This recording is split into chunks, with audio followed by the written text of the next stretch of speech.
नमस्कार। इस पत्र में हम 5 चीजें जानेंगे। पहली, बहुत ज्यादा कोमल हृदय होने का नुकसान। दूसरा, पवहारी बाबा से पीछा छुड़ाने की कहानी। तीसरा, कलयुग में पैसे का पावर। चौथा, स्वामी जी की कमर में खतरनाक दर्द।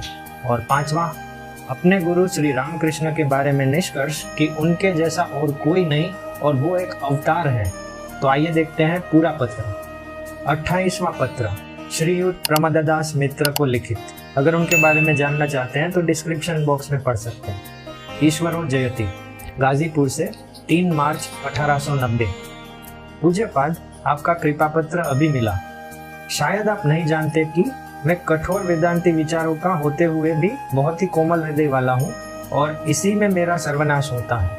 थोड़ा भी आघात मुझे विचलित कर देता है, क्योंकि मैं कितना ही स्वार्थपरायण रहने का प्रयत्न करूं, दूसरे की लाभ हानि देखते ही मेरा सारा प्रयत्न व्यर्थ हो जाता है। इस बार मैंने खुद के लाभ के लिए दृढ़ संकल्प लिया था, परंतु एक गुरु भाई की बीमारी का समाचार पाकर मुझे इलाहाबाद दौड़ना पड़ा और अब ऋषिकेश से सूचना मिली है, इस कारण मेरा मन वहीं लगा है। मैंने शरत को तार दे दिया है, परंतु अभी तक कोई उत्तर नहीं मिला। कैसी जगह है कि जहाँ तार आने में भी इतना विलंब लगता है। कमर का दर्द अच्छा नहीं हो रहा, बहुत कष्ट है। कुछ दिनों से मैं पवारी जी के यहाँ नहीं जा रहा हूँ, पर उनकी बड़ी कृपा है कि वे प्रतिदिन मेरी खोज खबर लेते रहते हैं। किंतु अब तो मैं देखता हूँ उल्टा समझली राम, मतलब पहले मैं उनके द्वार का भिखारी था, अब वे ही मुझसे कुछ सीखना चाहते हैं।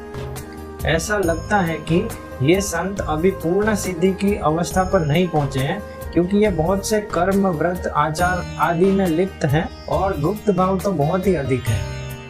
समुद्र पूर्ण होने पर कभी मर्यादित नहीं रह सकता, यह निश्चित है। इसलिए अब इन साधु को व्यर्थ कष्ट देने से कोई लाभ नहीं। शीघ्र ही विदा लेकर प्रस्थान करूंगा, आपके पास ना आ सकूंगा। मेरा ईश्वर दत्त कोमल स्वभाव ही मेरे नाश का कारण बन गया है। बाबा जी तो मुझे जाने देते नहीं, और गगन बापू, इन्हें शायद आप जानते होंगे, वे धार्मिक, साधु और सहृदय व्यक्ति है, वे मुझे छोड़ते नहीं। यदि तार के उत्तर से मेरा वहां जाना आवश्यक हुआ तो जाऊंगा, नहीं तो कुछ दिन में आपके पास वाराणसी पहुंचूंगा। मैं आपको इजीली छोड़ने वाला नहीं, आपको ऋषिकेश जरूर ले जाऊंगा। आपका कोई बहाना ना चलेगा। वहाँ किन स्वच्छता विषयक कठिनाइयों का आप निर्देश करते हैं? पहाड़ पर क्या जल की कमी है या स्थान की? कलिकाल के तीर्थ स्थानों और सन्यासियों को तो आप जानते ही हैं, वे कैसे हैं। रुपये खर्च कीजिए और मंदिर के पुजारी आपके लिए जगह करने के निमित्त देव मूर्ति को भी हटा देंगे। इसलिए रुपया रहते हुए ठहरने की जगह की कोई चिंता ना कीजिए। वहाँ आपको कोई कष्ट नहीं उठाना पड़ेगा। गर्मी तो वहाँ भी पड़ने लगी होगी, पर वाराणसी जैसी नहीं, इतना अच्छा है।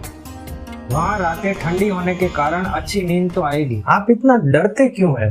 मैं इस बात का भार लेता हूँ कि आप सकुशल घर लौटेंगे और आपको कुछ कष्ट ना होगा। ब्रिटिश राज में फकीर या गृहस्थ को कोई कष्ट नहीं, यह मेरा अनुभव है। क्या मैं यूं ही कहता हूँ कि हमारा आपका पूर्व जन्म का कुछ संबंध है? देखिए ना, आपके एक पत्र से मेरे सारे संकल्प हवा हो गए और मैं सब छोड़कर वाराणसी की ओर उन्मुख हो गया हूँ। गंगाधर को मैंने फिर लिखा है और उससे मठ में लौट आने की विनय की है। वह आएगा तो आपसे मिलेगा। वाराणसी की जलवायु अब कैसी है? यहाँ ठहरने से मैं मलेरिया से मुक्त हो गया हूँ। केवल कमर की पीड़ा ने मुझे बेचैन कर रखा है। दर्द दिन रात होता है और मुझे बहुत जल आता रहता है। मैं कह नहीं सकता कि मैं पहाड़ पर कैसे चढ़ूंगा।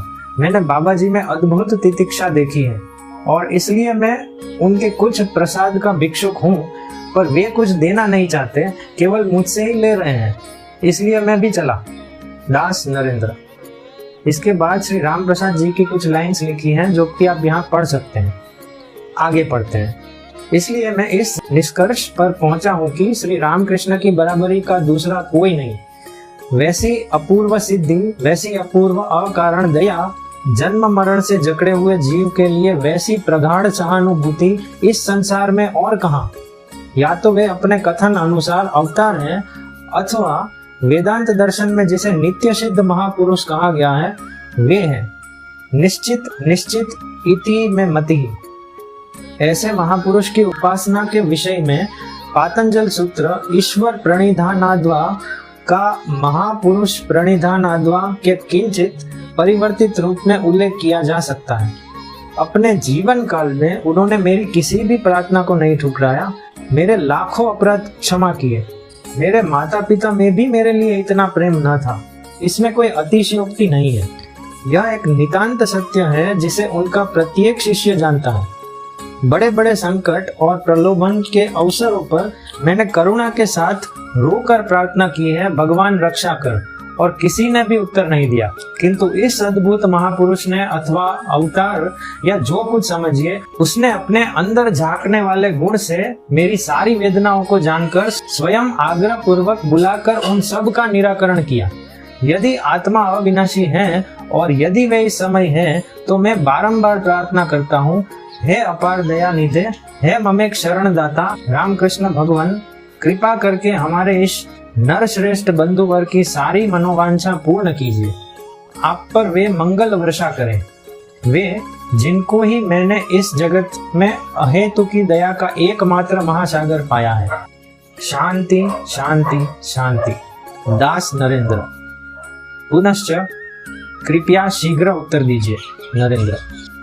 अगर आपको यह पत्र सुनना अच्छा लग रहा है तो प्लीज इस चैनल को सब्सक्राइब जरूर कीजिए और आपके फेवरेट लेटर्स दूसरे व्हाट्सएप ग्रुप्स में जरूर भेजिए ताकि और लोग भी इसका फायदा ले सके। धन्यवाद।